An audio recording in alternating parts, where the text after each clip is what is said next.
I grew up literally around the definition of hustle. My senior year of high school, we were doing a lot of racing, ended up breaking a lot of bones.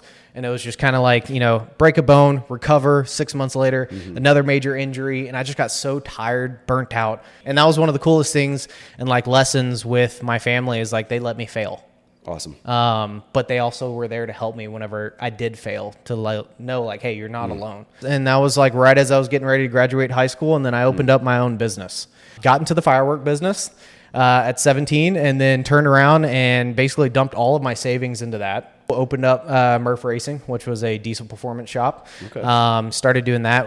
How old were you when you opened the shop? 18. But I also always admired like seeing military people and just kind of the sense of service. And then also the appreciation that my family had for people who did serve in the military. My parents were always the people who kind of stopped, thanked them for their service, and made it something known for my sister and myself, like, hey, these people are the reason why we're able to do what we're doing. Growing up, like, I feel like our generation got all the cool stuff. Like, we got Band of Brothers, Saving Private Ryan. We had all these amazing movies that impacted so many of us to join, and that was one of the things that, like, watching those, it's like, dude, like I want to go and do this. Like I want to experience the brotherhood and the camaraderie that these guys are able to portray just through a movie or a show. But I want to experience that in person. And that's what kind of guided me towards the Army, going into the infantry, and then, eventually wanting to go into Ranger Battalion. So let me get this straight. 14-ish, you're racing motocross. Yep. And the same era you learned how to disassemble and rebuild a 4-stroke quad. Then you got into a diesel shop. You got into metal fab. Then you got into 3D CAD. Then you got a job at another shop that you're there. Then you owned a business, and that was all before you graduated high school. Yeah. Holy Welcome to The Lasting Mission, a podcast dedicated to sharing the powerful stories and experiences of veterans, their families, and supporters. Presented by Mission Roll Call, a nonpartisan movement providing veterans with a powerful, unified voice that is heard by our nation's leaders and communities. For information, visit missionrollcall.org. Welcome to the Lasting Mission podcast presented by Mission Roll Call. I'm Nate Kinney. I will be our host today. And first, I want to start by thanking each and every one of you who have clicked, subscribed, downloaded, followed, or reposted any of the Lasting Mission podcasts or any Mission Roll Call content. Those supporters are so imperative to what we are doing our best to do for veterans who deserve it so much. So thank you for that support.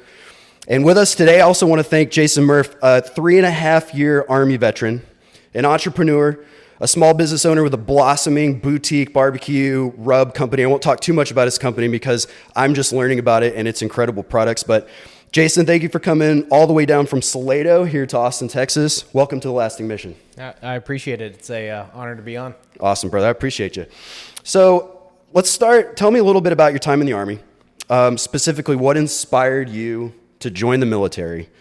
And what roles did you serve in your time in the military?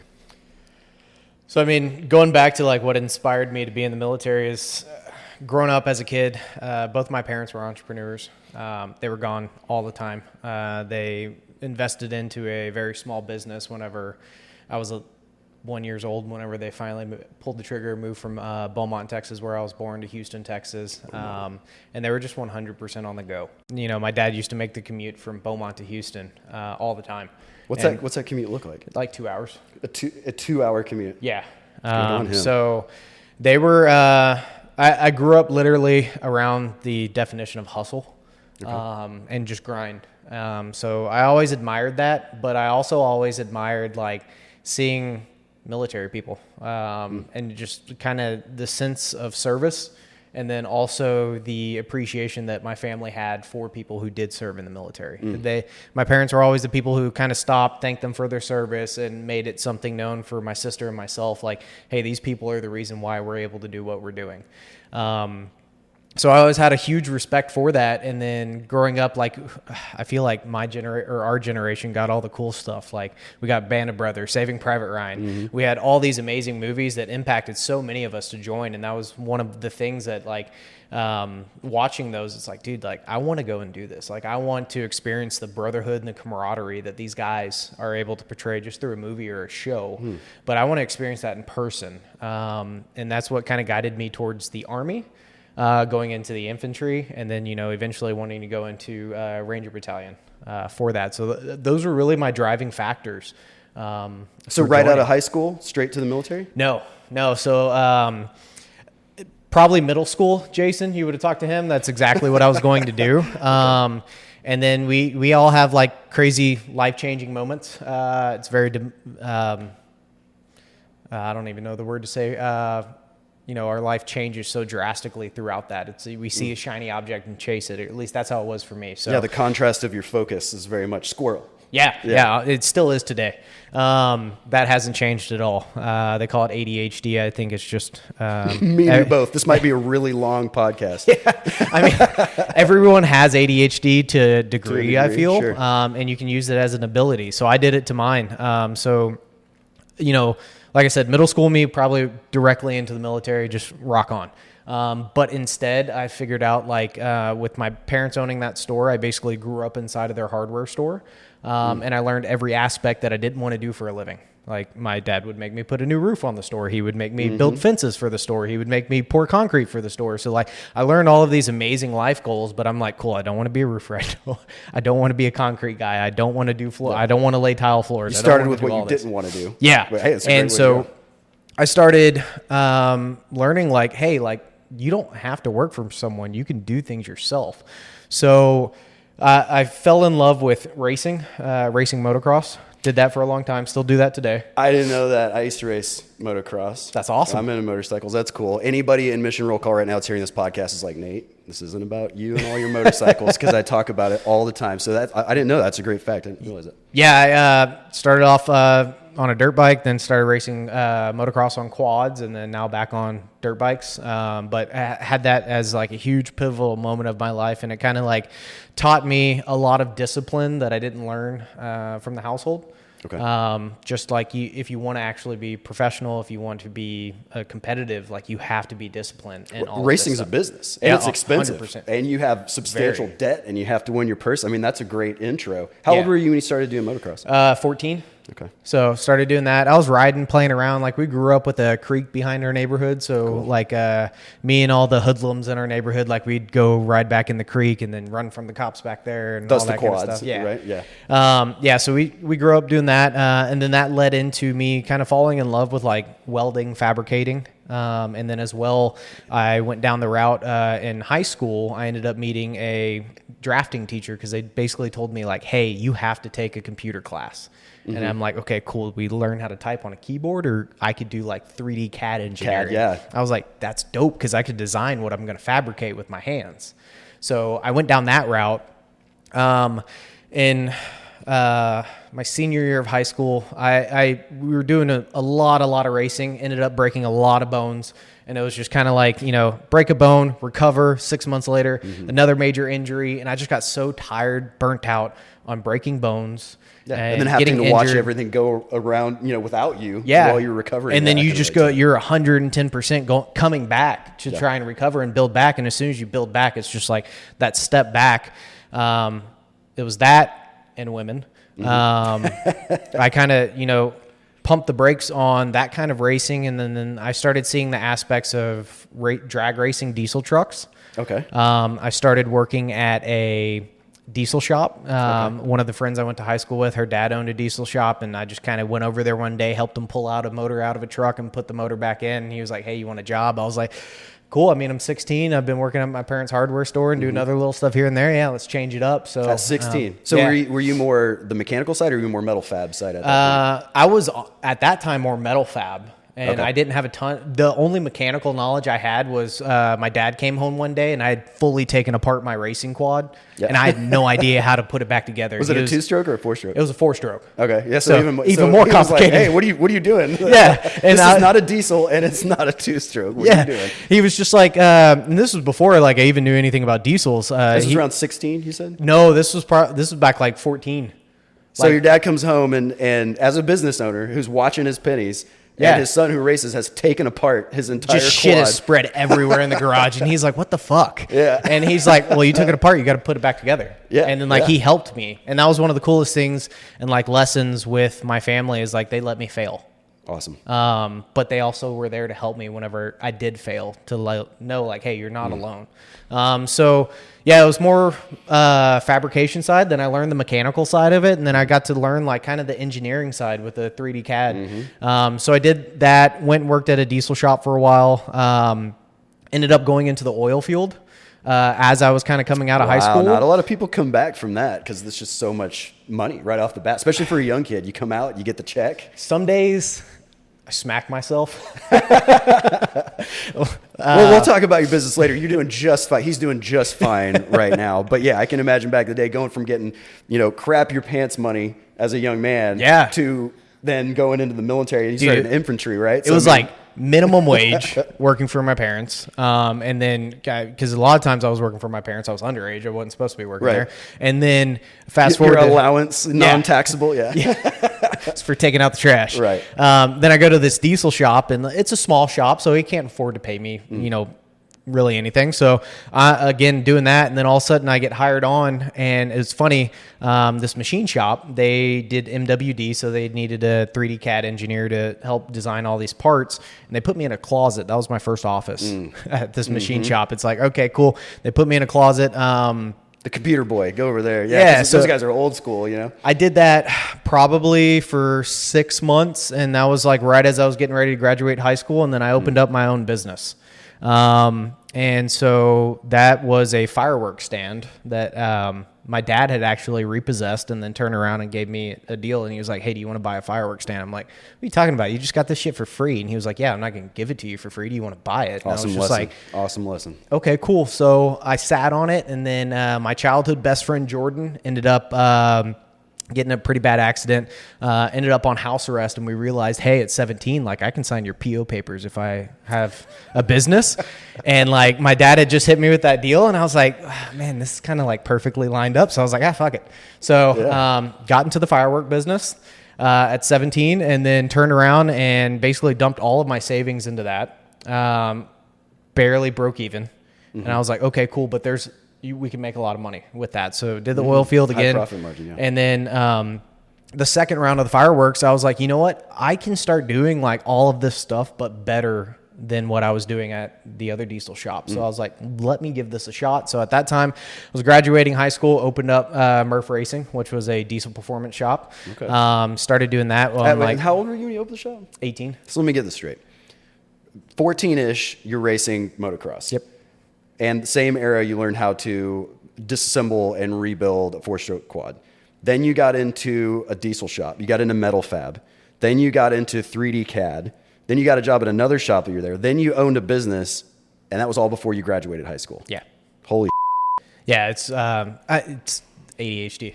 yeah. Let me go try this shit. All right, I'm bored. Let's go to this one. Well, also dedication and hard work. Yeah, and I have no other bone in my body but that, especially growing up around my parents. So I'm unbelievably grateful for that kind of childhood and upbringing. But yeah, no, I started figuring out like, hey, these are how these diesels run on their computers, and we can reprogram them for the fuel mapping and the timing and everything like that. And, okay, hey, this is what turbo system is on the 7.3 Power Stroke. Okay, why don't we redesign it this way, and then we can fit larger turbos on it, and we can do this. So, and then that ended up, I had met a guy from motocross racing to where he turned around and showed me like, hey, we can take this like turbo kit that you just built for your truck, and if you pull it off and make me another one that I can send it to Thailand and get these mass produced, and then we can start selling them. Okay. And then I was like, oh shit, I went from like learning how to fabricate to now manufacture to do bulk production and then selling. So and back then, this is funny, and the statute of limitation is now long gone since then.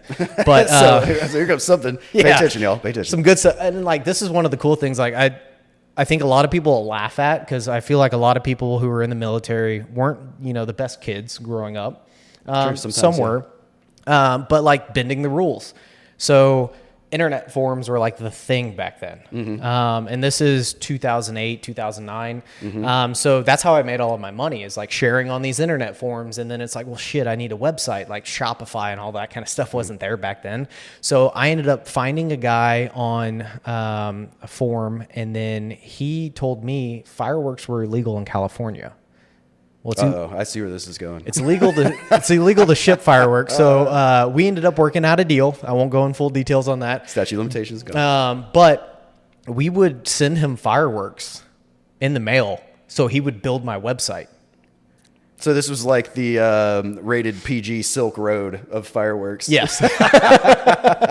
That's awesome. And then that For was those kind of you who don't know what that is, Google it. And you'll learn some stuff. It's yeah. Yeah. But that's how I got my first website built. And then it was like I started learning all these pivotal moments of like, okay, here's how you build a business. Here's how you market it. Here's how you do all that. Then kind of 2008, 2009, I thought, I was on a high. We were, crushing it. We were doing these, we had people coming by the shop and dropping off their truck, writing a $10,000 check to hop it up. And I'm over here at like 18 years old. And I'm like, I don't know what the hell I'm doing. Taxes, what's that? Like all of this kind of stuff. And then the financial crisis hit, housing market flopped, and it went from people coming and dropping off a truck to basically do whatever and just, hey, let me know the total, to, hey, I need my oil changed. Yeah. Hey, I need my suspension serviced. And I was just like... Then you're trying to ping people for storage fees because they can't pay the bill from the project you were halfway through. Yeah, a lot of shops went through that. Yeah, so that was a struggle. And back then I wasn't smart with my cash. I didn't know what to do with my cash or, inventory or anything like that. It was just kind of fucking go, 18 years old. Can you imagine? You can. But, for those who are listening, it goes out as fast as it comes in. Yeah. Faster than it comes in. Yeah. And so, I didn't know what to do, and it got to the point where after about a year of just doing boring stuff to me, and not doing the fun big projects and actually pushing myself out of my comfort zone, I grew to basically hate doing that. Yeah. And I was just so burnt out, and I didn't communicate a lot with my family at that time, and it was just kind of a soul-searching moment. And it was just like, what would younger Jason me think of right now? And It's like, I'm not happy with where I'm at. I stopped racing motocross. I started, drag racing diesel trucks. It's cool. And then, but now I'm changing oil and suspension and doing maintenance stuff. And so I was like, you know what? Fuck it. And I just hopped in my shop truck at the time. Okay. Drove to the recruiter station. So how old were you when you went to the recruiter? So I was 20. Okay. Still a very young man. Walked into the recruiter station, just went to the very first dude. As soon as I opened up the door, walked up to him, said, hey, I want to join the Army. He said, well, what do you want to do? I said, I want to be in the infantry. And he looked at me. He was like, why the fuck do you want to be in the infantry? And I was like, well, that's what all the cool guys do on the movies and TV. And he was just like, sit down. And he told me, you'll never meet another guy like me. I have a specialty job, but you do not want to be in the infantry. And I was like, no, I want to be in the infantry, and I'm going to be in the infantry. And he was just like, okay. Turns out the recruiter clearly saw your level of intelligence, and he was like, hey, I think we have some other options for you. And you were like, nope, send me out. Yeah. And even we did the little pre-test before they send you to MEPS to take the ASVAB and everything. And I was just like fucking off the whole entire time I was taking the pre-test. I was like, bro, I have to hit a fucking 33 to get into the infantry. That's all I need. I'm doing sub minimum. Your name and yeah. It's you more just than that. Fill it's more than what's that. your name, and then you're good. No. And then, I just did bare minimum because I knew where I wanted to go, and that's what I wanted, and that was it. And it turns out his job was to make eyeglasses in the military. The recruiter. Yeah. So, and I've never heard of that. So he wasn't full of shit when he said, you'll never meet somebody who does what I do here. No, and it was funny enough. So he reached out and stayed in touch with me while I was in service. Very cool. Very nice guy. And fast forward to 2 years after I got out, I was actually at my sister's house for 4th of July. And I look 2 houses over in the driveway, and I'm like, man, that guy looks really fucking familiar. He's tall as shit. I'm just sitting there thinking. So I go walk over there. It's my recruiter. Lives right around the corner from my sister. I was like, what the hell? Wow. Yeah. So, but yeah, and then that's whenever I joined I went in, had to do a lot of paperwork. Growing up, with motocross and injuries and all that kind of stuff. Yep. The nickname for me in the recruiter station was Iron Man. And then so it took about 8 months, and then I shipped off to MEPS and then started the whole entire deal. Wow. That alone, there's an episode. What an incredible story. That's a lot to accomplish. Coming from some of the same or similar industries, I'm in metal fab as well. I build motorcycles. that's a lot to have, for me, accomplished in my early 20s, let alone 14, 15, which is very admirable.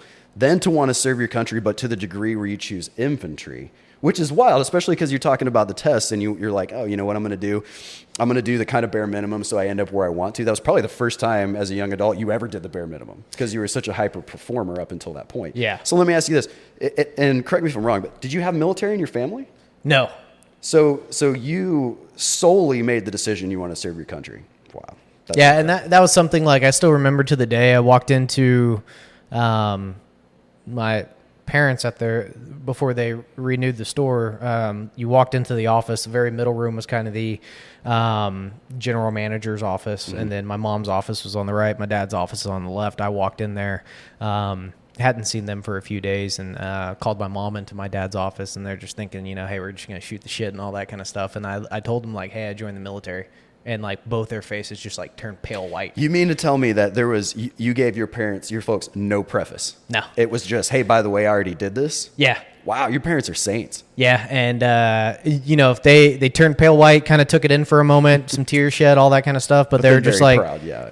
We respect you. That's awesome. Because they had that instilled. So is there any military, like grandparents or anything? I mean, obviously your parents had it very much instilled in them to appreciate that. You mentioned thanking people for their service, very much instilling in the kids, hey, this is why we have our freedoms. These are the people that fight for us.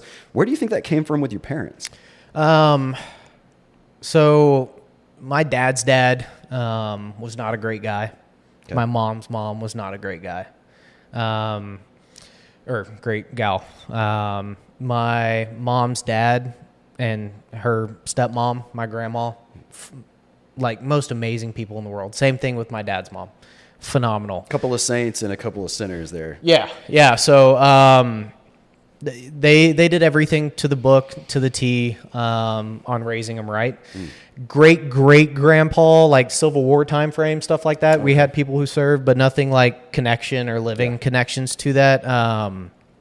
For a brief time, on my dad's side, my grandma was married to a guy who actually flew Hueys in Vietnam. So that was like the closest connection to that. But I think it was just the amount of hard work that they had put in, coming from absolutely nothing. I mean, fucking, they say it's not true. I give them shit all the time. Like my dad was a busboy at Jason's Deli. And I was like, oh yeah, that's how I got my name.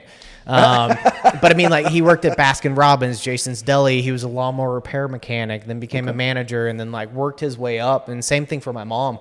I mean, they worked at a hardware store in Beaumont. That's kind of what got their start inside of hardware. Wow. So they're a true entrepreneur success story in that aspect of it. So without people serving our country and without this amazing country, none of that would be possible. That's incredible. That's incredible. We could talk. I could sit here and talk to you for hours about metal fab, motocross, the things that you remind me of. A lot of really close friends that I had in high school that chose to join the military. I have a ton of military in my family directly, and my folks are like, nope, you're going to college. I didn't have that. Hey, I already did it, mom and dad, that you did. Well, and so my parents, all they wanted me to do is college. Because they're like, hey, look, we've struggled and we fucking killed ourselves. And by that time, like me being in high school, they were making it, but they weren't like, oh, hey, I'm over here, like I have a ton of money or anything like that. They were still hustling every single day. Yeah, 24/7 job. And that's all that they wanted, me to go to college and have an easier life than they did. And I kind of looked at it like, man, I don't like that. And in school, middle school, I was labeled as dyslexic. I had ADHD. I mean, in fucking, sixth grade, I was labeled as all of this kind of stuff. They put me on a ton of medication. And then in seventh grade, they opened up an additional reading class that they put me in. There was like 7 other dudes, and they did it in the library closet. Oh my God. So you spent quite a bit of time being officed in random small fucking closets. I keep on coming out, but I'm still not. I'll save that. Yeah, that's a whole different podcast. Yeah. No, but and I actually tried to go to community college and they denied me. Really? Yeah. So, and that was whenever I had 2 businesses. I was like, all right, like they will not stop. My parents will not stop harping me, specifically my mom, if she hears this podcast. And I went in there and they were just like, no. Wow. Which do you feel like that affected your decision to go into the military, or do you feel like that was just kind of a side note? You would have done that and still ended up in the military? No, at that point, like I had a falling out in high school with the way that the teachers and the staff kind of handled the stuff. And I mean, they would have my mom come in all the time and talk about, oh, he's got this learning disability and this learning disability. And it was all in the classes that were boring as shit to me. You take welding, you take like shop class, you take drafting, and I'm fucking an A+ student. I love the shit. I lived and breathed it. And like, that's what was for me. And it's not a learning disability. It's just learning how to teach someone who has a certain passion and a care and a learning style and doing it correctly. So I hate the way the school system works, to where it's just like you're by yourself. This is an ABCD test. That's it, period. It's like, it's not like that in the real world. And not every single person learns that way. So at that point, I had already had a hate built up for the school system. So whenever they denied me, I was just like, okay, cool. I'll just keep on doing my shit. What a missed opportunity for those educators, because clearly you didn't have a hate for authority, which is a lot of times what you find in a situation like that. Because you chose to go in to the military where it's very authoritative and guiding. So that's incredible that you ended up with that mindset, even though some of the leaders and educators in your life had massively failed you. And my favorite part of that whole entire story of like getting denied community college is in 2019. I went and spoke at that college. Nice. What a 360. Yeah. That's cool, man. And that was the intro of the speech. Yeah. Hey, let me, was there still some of the same administration? Were you ever be like, oh, they're Professor so-and-so, remember me? I don't remember who the hell they were. As soon as they were like, yeah, no, sorry. I'm like, cool. I'd have been like, I remember you right there, third row. I think, honestly, like I was more happy whenever I got denied because I didn't have to fucking go to college. There you go. I was like, all right, Fair enough. So let me ask you this. I want to talk a little bit more about your time in the military, your career in the military. What experiences or lessons would you say stand out the most to you? Being voluntold. So, and this will make sense. So I joined the infantry. That's all I wanted to do. Let's go serve the country. Let's do our part, but let's do it in like the biggest scale you can. And that was, kicking in doors and, being face to face with people, not being a paper pusher, not being supply. Not that there's anything wrong with that. Everyone has their own job, but if I'm going to do it, like, let's fucking do it and roll. Yeah. So join the infantry. At the end of basic training in AIT, you're inside of what they call a quad inside of your company. And we're all standing in formation. At that time, I was 4th squad. I'm in 4th platoon. 3rd squad, 4th platoon, due to my last name. And we're all in formation. They're calling off duty stations. And like most of all of our guys are either going like 25th ID or 101st. And we know both of them, like, hey, they got a lot of rotations. They've been deploying a lot. So we're all like, fuck yeah. We're going to go get some like right after this. Then they get to me, and it was Drill Sergeant Rutherford. And he looked down at the piece of paper. He looked up at me. He looked down at the piece of paper, looked back up at me. And I'm like thinking in my head, like, what the hell? Like, he's just been ripping everyone's names off. And he was like, Murph, why the fuck would you join the old guard? I'm just like, Drill Sergeant, I don't know what the old guard is. And he was like, you're going to stand there and never fucking deploy. And then he started reading off everyone else's names. And I was just like, my heart sunk. Like, just like my parents, I turned pale white, and I was like, what the fuck just happened? Turns out the old guard is a very honored specialty unit. I'm unbelievably grateful that I got to serve there. It is not what I wanted to do directly out of basic training or anything like that. And I had no idea about the old guard because so whenever you first like get to MEPS and then you get sent to your duty station where you're going to go through basic training in the infantry, that's in Fort Benning, Georgia, there's 2 weeks of reception to where it's like you just get like cattle herded around, you get shots, you get handed all your uniforms, all your paperwork, everything like that. And there was one day to where we're in an auditorium and they said, hey, if you're 6 foot or taller, go in this room. If not, stay here. And then the drill sergeants just fucked with us that whole entire time. That was the old guard briefing because you're supposed to be 6 foot or taller to be in the old guard. Wow, I didn't know that. I'm 5'9", so I was like, no, you're not. No, you're close to 6 foot. You're pushing it. yeah, I wish. No, so like I had no idea it existed. So I spent a lot of time hitting up. all of our leadership there at basic training and do a lot of fucking push-ups trying to get out. Like, I don't want to go here. This isn't what I want to do. And I remember specifically our first sergeant had me in the front lean and rest doing a lot of push-ups. And he told me, he was like, look, it's going to fucking suck. I know it's not what you want to do, but whenever you get out, you will be so grateful that you served there. And I remember that to this day, and I still believe that to this day, like unbelievably grateful. So yeah, I finished up that, went straight to Washington, D.C., there at Arlington National Cemetery. And then I got reminded that also that it's a volunteer-only unit that I was voluntold to go to, so to bring that back around.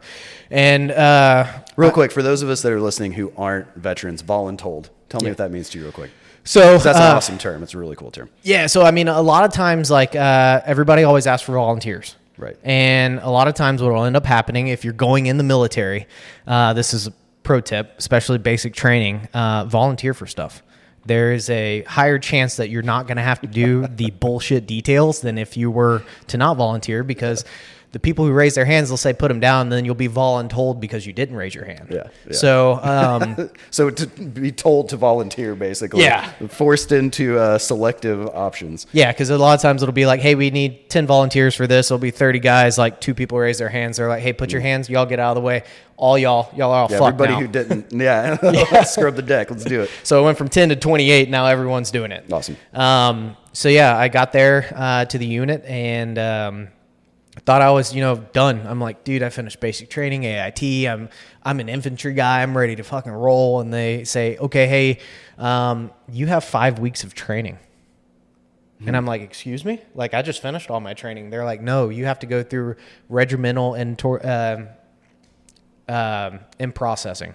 And so what that is you now get there and they basically tell you, hey, everything you forgot about drill and ceremony and everything along those lines inside of the military, like, forget. We're the old guard. We do stuff a certain way.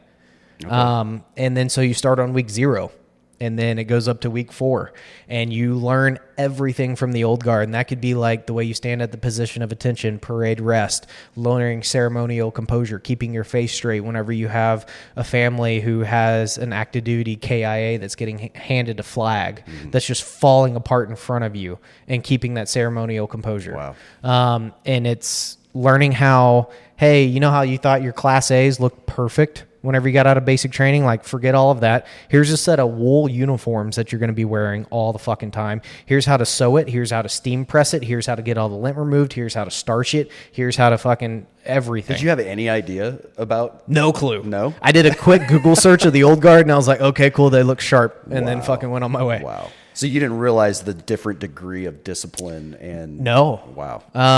No. And so we get through that, and basically, like, your last week of that training is you do what they call a standing proficiency for, I believe it's either 45 minutes or 60 minutes, to where you go from standing at the position of attention to parade rest, and then sometimes you do present arms, and you have to maintain perfect ceremonial composure. Your uniform has to be within a 64th of an inch of, like, perfection, and it's just they make you perfect to where you are perfectly disciplined. And then going to from that, I got assigned to hotel company, and then going to hotel company, they're like, hey, yeah, you guys are about to deploy to the Horn of Africa. And I was like, oh, well, I mean, it's not the deployment that I wanted, but it's a deployment. Cool. And then we get down there, and it was like a week or 2 after I got to hotel company. The sergeant major of the Army at the time made us a non-deployable unit for Obama's second inauguration. So I was like, awesome. Everything's coming true that he said will come true. Yeah. Wow. So that's incredible.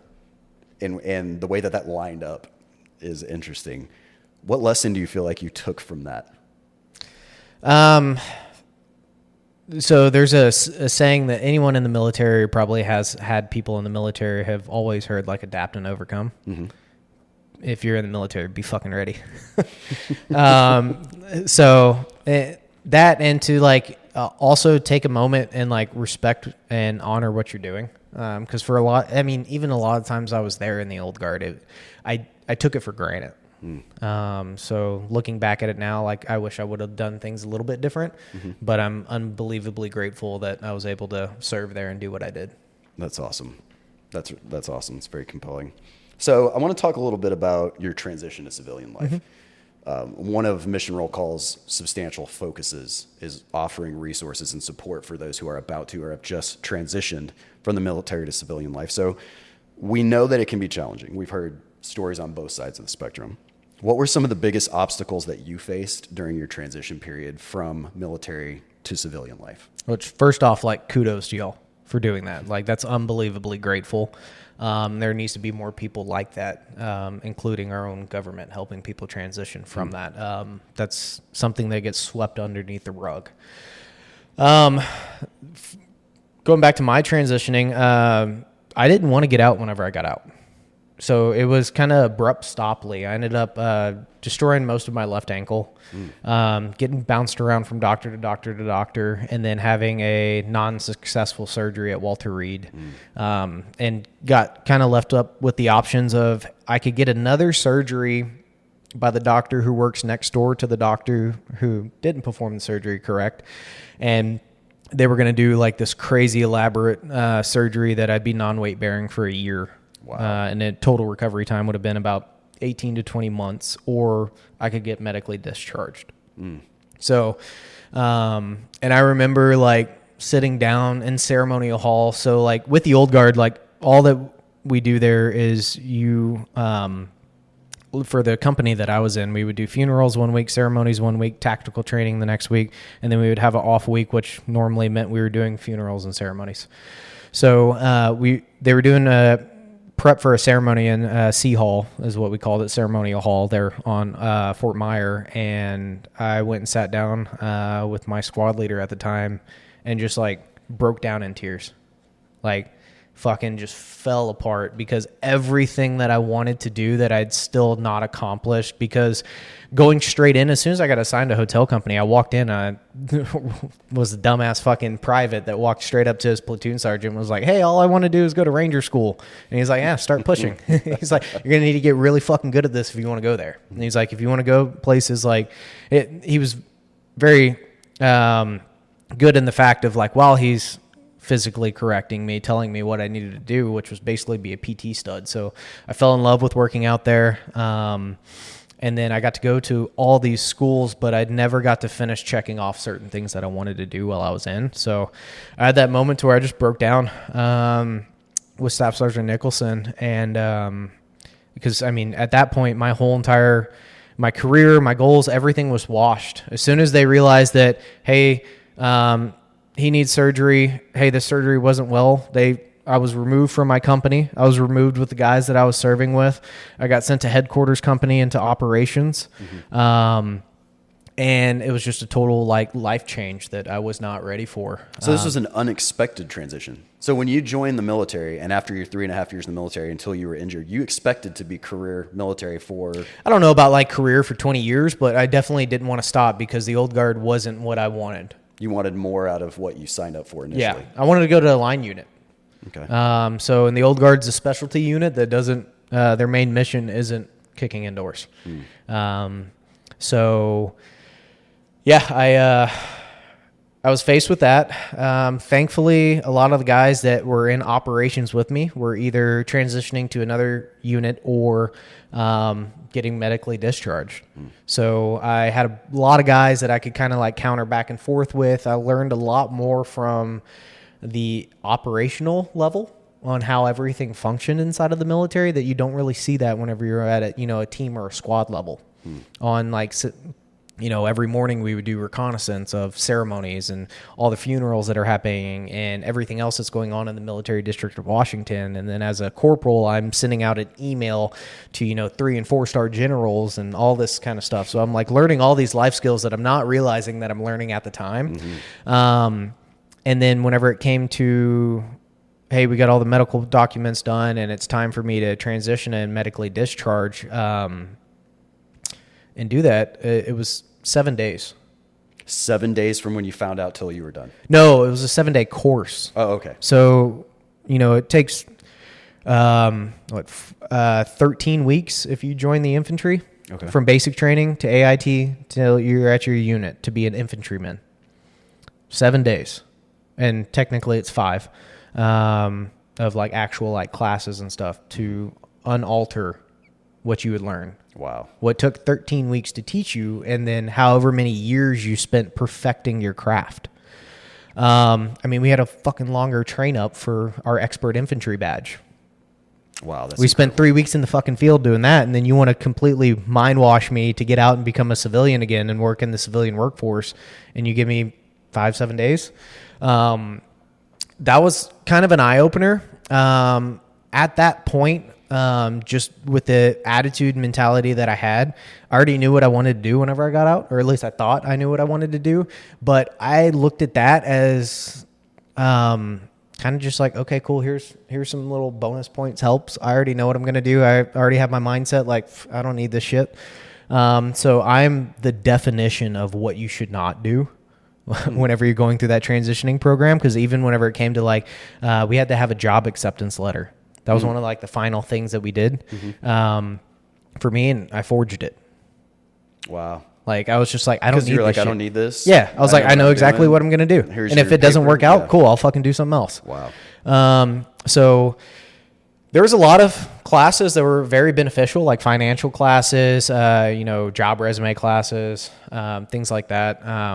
But I mean, for these guys who went in at 18 directly out of high school, or even some while they were still in high school, and then, they spend 20 years or even 10 years into it and then get forced out into the civilian world, like, that is not what is needed. Like, there needs to be so much more for that, and there's ample amount of time to be able to do that while you're still in.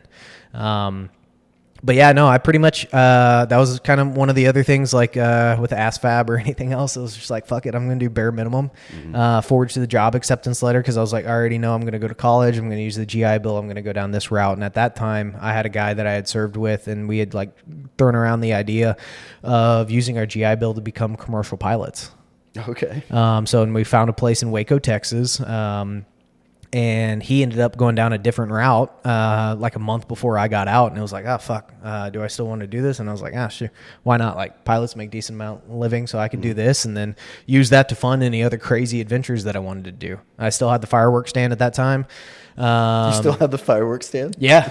Yeah. Still had that going. My sister was helping me keep that running. So ended up... just kind of skating through the whole entire transitioning process, and then went back to Houston, stayed at my parents' house for like a week and a half until it was time to go to college. Let me ask you this. So do you feel like your entrepreneurial drive from having already been a business owner previous to military and your parents, do you feel like it would have been different for you to transition if you didn't already have that ingrained in you? Yes. So you feel like, I mean, tell me about, imagine that you didn't have that drive. Would you have felt confident in what you were doing with what you're provided, or would you have felt somewhat lost? And I mean, tell me about that. More lost. But the reason why I say that is like, I had, most of the stuff that they were giving us, they'd taken us to all these classes and everything. Like, I've already experienced, like, I knew what it was like sitting in whenever somebody's trying to get a job and going through the hiring process. Like, I learned all of this kind of stuff growing up in my family's hardware store. And then like, I had multiple jobs, even down to like working at a Honda dealership. I went and worked there just so I could have some extra free cash right before I went off to the military. I had a few months of doing that. So I got to see all these different aspects and work all these different jobs and positions and learn all these skill sets before I went to the military. So, not having that and that only being your like sole specific thing, then yeah, I would have been lost. So you had a significant amount of, obviously, drive, but you knew what you wanted to do all the way up until you went into and were out of the military. You knew what you wanted to do. But let me ask you this. That is more about from what I understand, that was more about your family. I mean, that was instilled in you. You had those ideas. What did the Army actually do that contributed to your success after your transition? Sharpen those skills. So, and this was one of the things, like with the old guard, that was I didn't appreciate until I got out, is the amount of discipline and the attention to detail on every single little thing. and that's transitioned over into business and everyday life for me. And it's like I started acquiring all these different skill sets, but they were just like half-ass learned skill sets, or like some of them were decent, some of them weren't. And it was just like, okay, and the level that we operated at the Old Guard was based solely off the fact of whenever you see us in Arlington National Cemetery, that is the last form of military service that a lot of these families see as we put their deceased loved ones in the ground. Wow. So it's a lot to weigh on you. And so that's how we tried to live our lives every single day there, is like holding those standards right there. And I mean, it's still to this day, inside my home office, I have a canvas painting of Arlington inside of there. And it's just that daily reminder of like, hey, this is why I do this. This is why I stay disciplined. This is why I am the way that I am. That's an incredible thing to have ingrained in you. That's excellent. So speaking of that, and I want to talk about your business, Grill Your Ass Off, which I'm a fan of. A lot of us at Mission Roll Car are a fan of. But first, I kind of want to talk a little bit more about your perspective as a veteran business owner. How do you feel your military background has influenced your approach to not just your business, but to leadership in your company? Because now, the fireworks stand, I know you worked with family, you had sister, but now you have multiple employees. Yep. You have multiple business relationships. How do you feel like your experience in the Army affected you as a leader in a civilian business? Greatly. As long as you look at it from that aspect, like you learn from your failures. That's one thing I always try and remind people. You can have a failure, a bad day, and if you let it be that, then it's going to be that. Or you could stop and learn from it. So a lot of the things that I learned that I feel like helped me today to be a better leader is from the shitty leaders that I had inside the military. But along with that, the amazing leaders I had. I was going to say also some of the amazing people that you mentioned. Yeah, some of the most amazing leaders I've ever met, thankfully I served under, and vice versa. I've had some shitty leaders. I mean, I got to chapter out my very first team leader whenever I became team leader. And that was absolutely amazing. I feel sorry for the guy, but I mean, whenever you're a shitbag, you're a shitbag. But with that, it's even down to counseling someone. We had counseling statements inside the military, and that's just something as minimal as that. Like, you're getting set up to where now you're starting to learn things in the HR aspect and on the management level. So whenever you do start a business in the state of Texas and you have to deal with Texas Workforce Commission and everything like that, it's like there's these little things that happen that all come together to where it's like, oh, wow, like this is actually shaping me in so many different aspects, but people don't look at it like that. A lot of people that I talk to, they're like, oh, well, I was in the infantry too. That's all I know how to do. And it's like, so you know how to do everything. Like, you're a grunt. You're a dumb grunt, but you know how to do everything.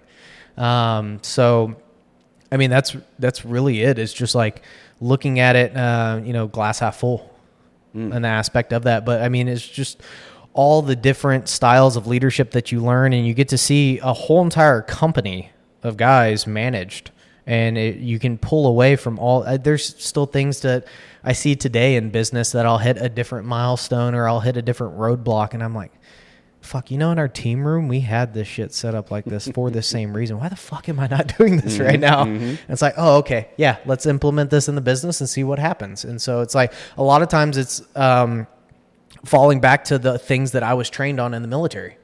So that's been an unbelievably help for me in the just everyday life, but also in business as a leader. Well said. So Let's go all the way back, and then I'm going to fast forward because I want to talk about Grill Your Ass Off. And this is interesting to me. So, young kid, motocross, quads, mechanical engineering, basically, fabrication, fireworks stand, diesel shop, corporate Honda shop. How in the hell did that lead to boutique barbecue? Tell me about what inspired you to start Grill Your Ass Off, and was there a specific moment or experience that sparked that idea for you?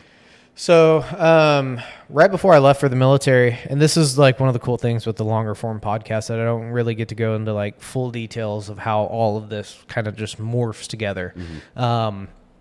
At the hardware store, they started doing a cook-off every year, and it was called Grill Your Ace Off. And me and was it an Ace Hardware? Yeah, it was an Ace. Yeah, it's Ace Hardware in Houston. And they did that cook-off, and it was to raise money for Children's Miracle Network. Very cool. That was another aspect that I'm unbelievably grateful for my family and, giving back, and which is why Grill Your Ass Off gives back a portion of everything we sell today.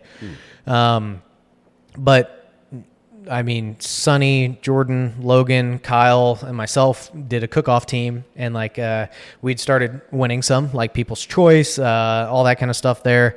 It wasn't rigged.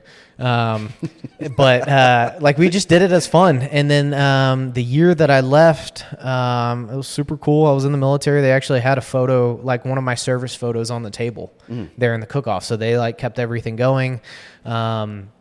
And then, fast forward to me getting out, I'm transitioning out with a mindset of I'm going to go be a commercial pilot. And the kind of goal was I'm going to finish all of my commercial stuff fixed wing, then transfer over to rotor, because it's kind of like a on-ramp for rotor. You can do fixed wing first and then rotor. But if you do rotor first, not a lot of it transfers over to fixed wing. So it's cool, I'll use my GI Bill for this.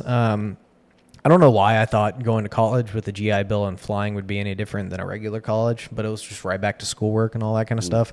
So really didn't like the schoolwork aspect of it. And then flying, I quickly realized if me and you were up in a plane, we'd have fun. As soon as you start flying a school bus in the sky, it's not fun.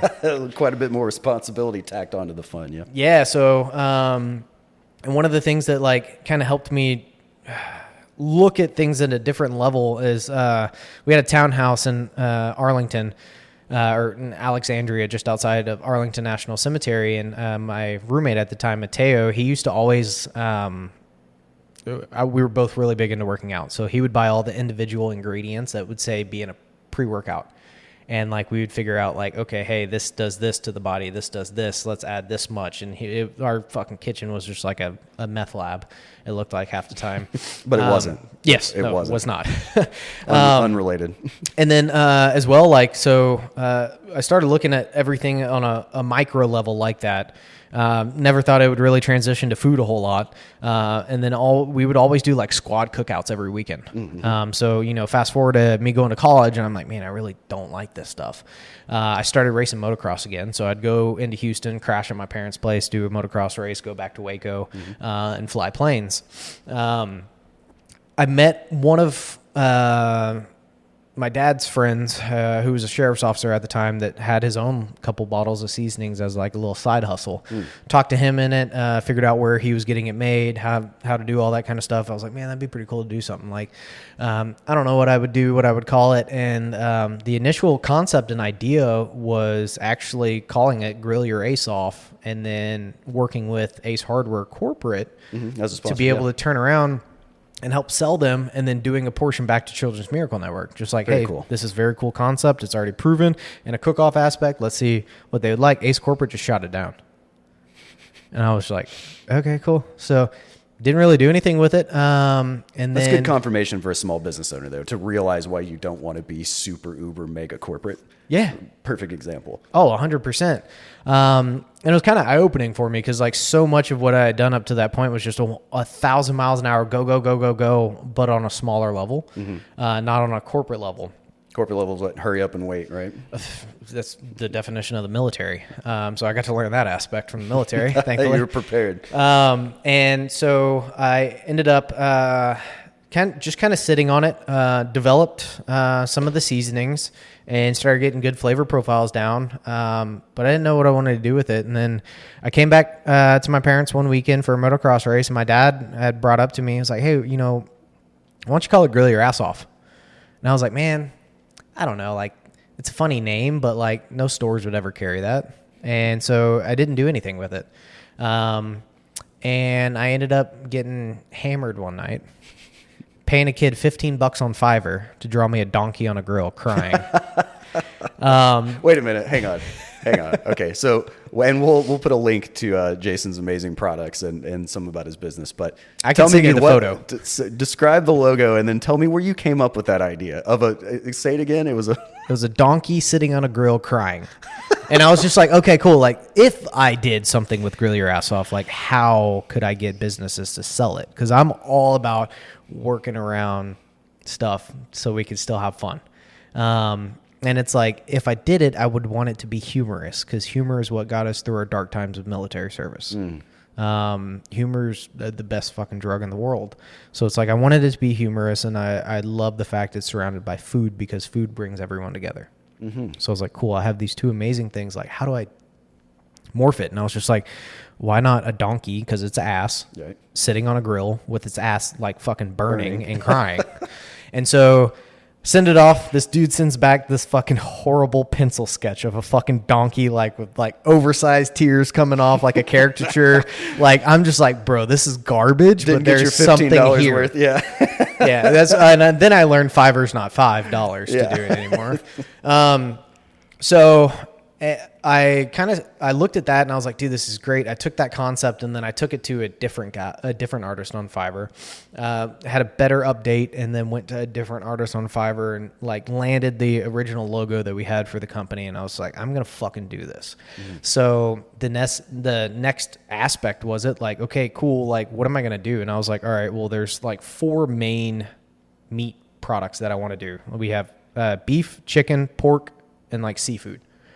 So I was like, cool, we'll do one for each. Got the blends down, and then for the steak seasoning for beef, it was the heaviest granules that we had put in all the seasoning. So I was like, okay, cool. I will call this Ma Deuce, which is one of the largest caliber weapon systems that we use, M2A1 Browning. And I was like, all right, I'll just name all the other seasonings, nomenclatures of different firearms and stuff like that. And I was just like, cool. No, that can get pretty boring. Like, other people have done similar stuff to that. I was like, let me be different. So what I did is I started contacting all of the guys that I served with. And it's like, what would you want in this company? Like, what do you think would be cool? And Abraham, I remember specifically talking to him. We were just kind of bouncing around ideas back and forth. And he was like, well, if you got a pork seasoning, that's fucking easy. You call it Infidel. And I was just like, okay. And then I was like, okay, cool. And then like we have chicken seasoning, and the first thing that pops in my head is white phosphorus, which we use for smoke grenade. You can also use it to destroy high value equipment. It burns over 5,000 degrees. And then back in Nam, they would actually use it similar to napalm. So I was like, cool, we'll call it Willie Pete. Willie Pete's the nickname. It sounds a lot better than white phosphorus. Yeah, I don't know if people want to be eating white phosphorus chicken. And then like the last one was the Cajun seasoning. That was the original 4. And the Cajun seasoning, I had no idea what I wanted to call it. I just knew that I couldn't fuck up being from Beaumont in southern Texas and being right next to Louisiana. I was like, bro, like I got to knock this one out of the park. So I was looking at it and I was like, man, this has the least amount of ingredients out of all these 4, but I feel like it packs some of the best flavor out of them. And I was like, this reminds me of a Claymore. It's a small mine with huge effect to it. So I was like, cool, Claymore Cajun seasoning. And that was the original 4. Nice. It's really cool to hear standout terms from your service that made it all the way through to your business. You know, we speak with a lot of veterans who have great experiences. We speak with veterans who have very poor experiences, but it's really cool to find your inspiration from your service that translates to your now successful business. So let me ask you this, because you're a very unique business owner in your experience with the military, because you knew what you wanted to do. You knew where you were coming from. You knew where you wanted to go. However, if you didn't necessarily have that, and I know you can't be another person, but what do you think unique challenges exist that would affect someone who is just about to transition from the military that wants to start a small business?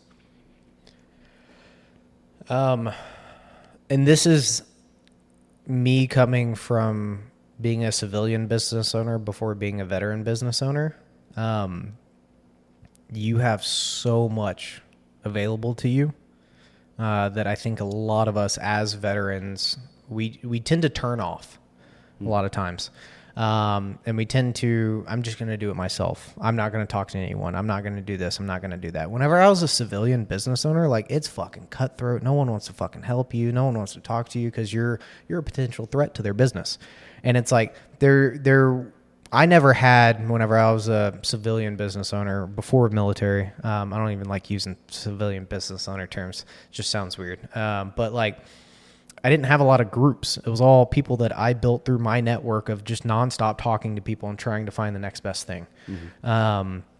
But as a veteran, like, we have so many fucking groups. We have Facebook groups. We have groups that meet up. You have all these different veteran business resources that will literally teach you so much shit. And God, I wish I would have been not a hard ass. Like, I couldn't tell you how many more thousands of dollars I could still have in my pocket if I took some of those classes. Or just like, I mean, there's even free classes on learning about taxes. As boring as that is, if you're going to start a business, you need to learn about fucking taxes. Because the IRS is going to get their money. Yeah. So it's not what the resources like are going to be hard, or certain challenges that you're going to face. It's just making sure that you're actually utilizing what is available to you. Using the network and using the resources, and not putting your head down and trying to just be the sole person responsible for everything, which a very proud veteran community often does. Yeah. And no, I'm fucking prime example. I put my head down all the time, and I'm just like, watch out, I'm going to do this shit. But you got to stop and think, like, we didn't do anything in the military alone. Like, Army's odds are 3-1. Like, if we're going to go into battle, we better be 3-1. We're going to fuck them up and mop the floor.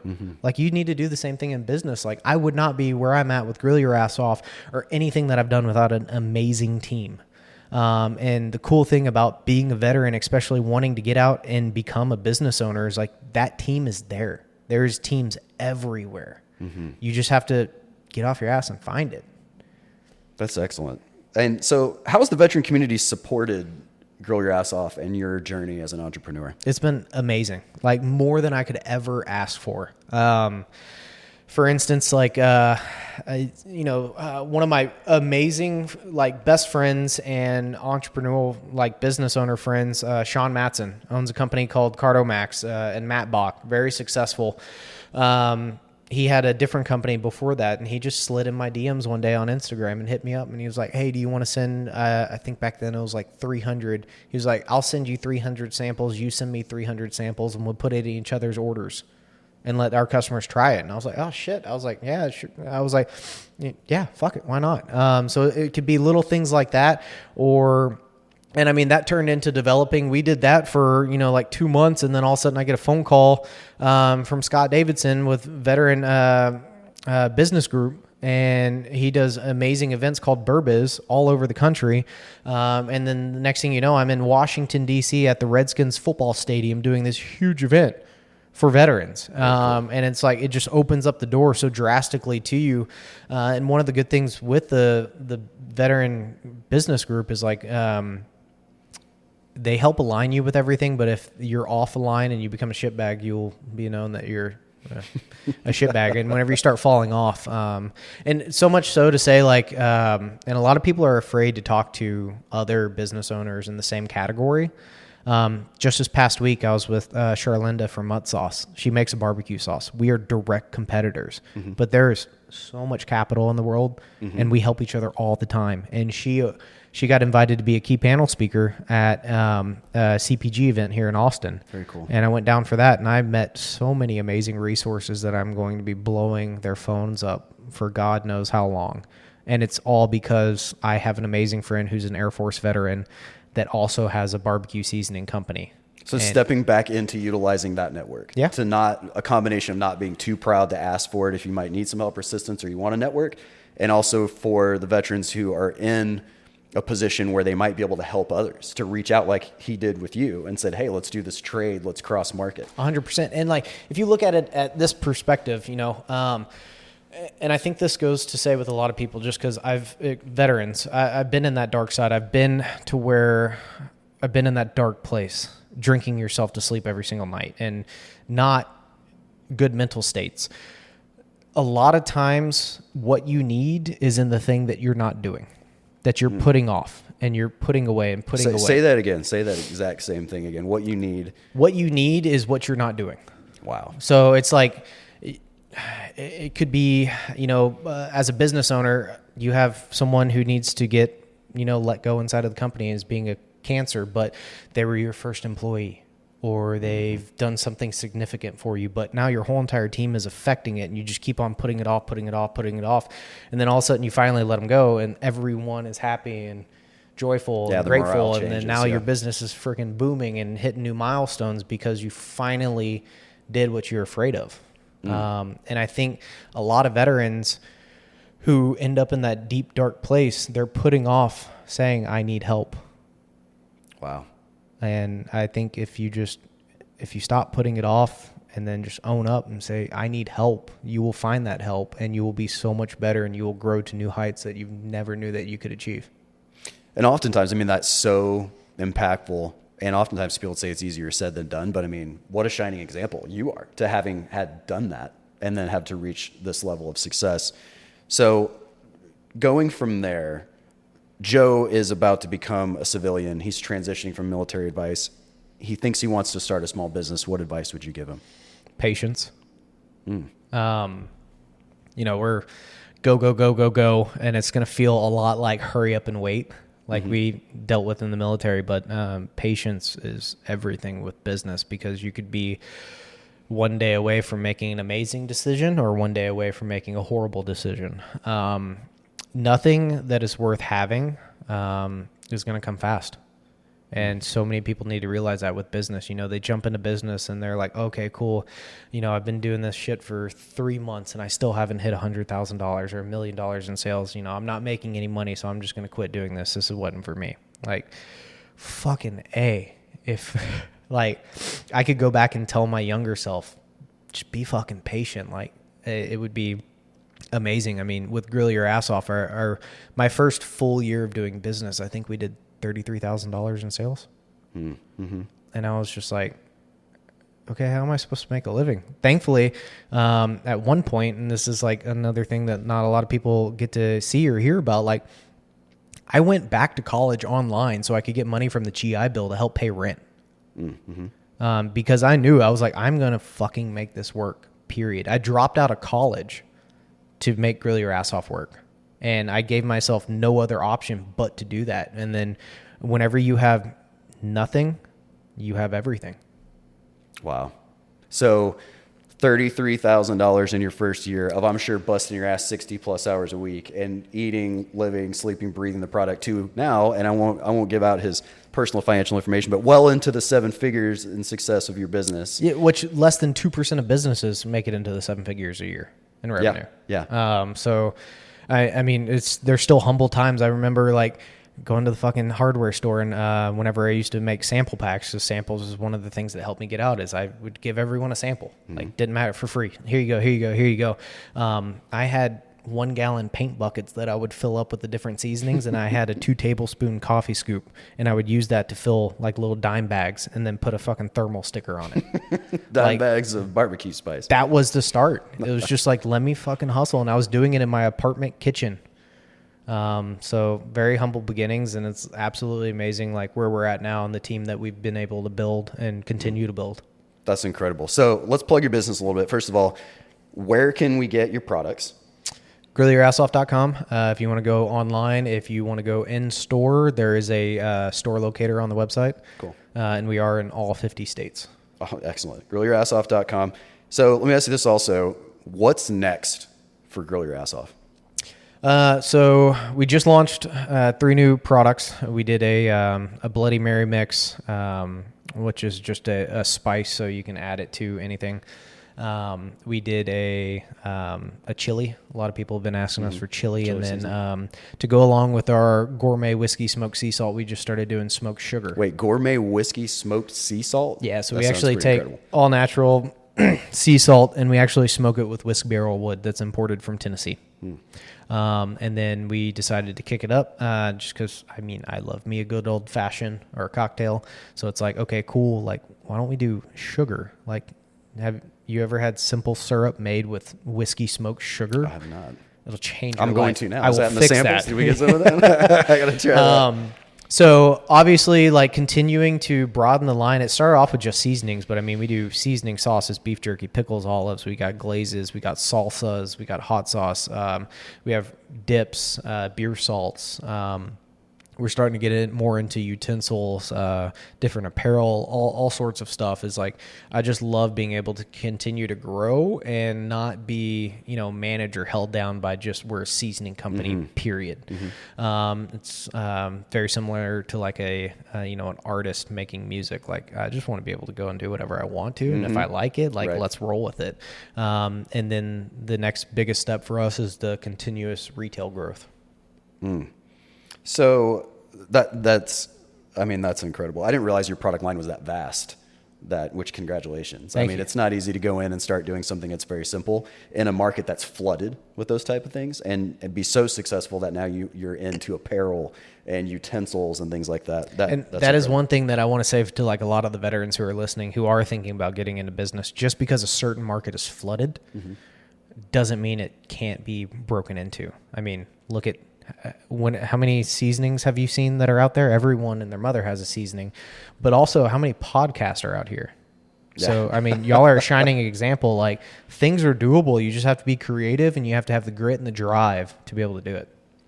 Yeah, I appreciate that. And that's incredible. So let me ask you this.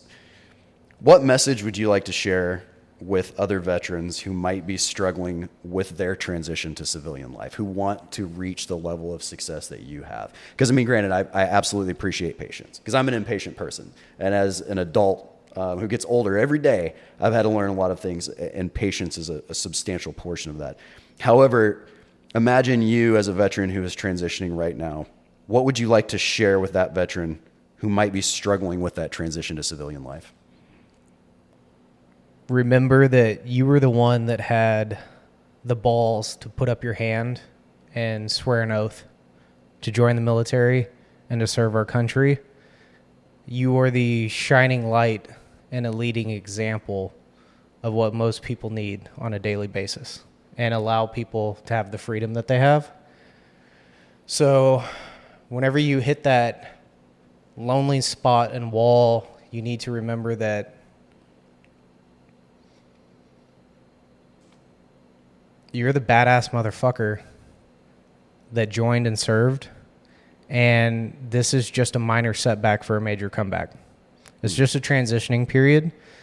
You'll have highs and lows just like we did in service, even if it's down to taking a day meal by meal, because there were some days that whenever I served, it was like, dude, if I just make it to fucking lunch, I'll be able to make it through this day. From that to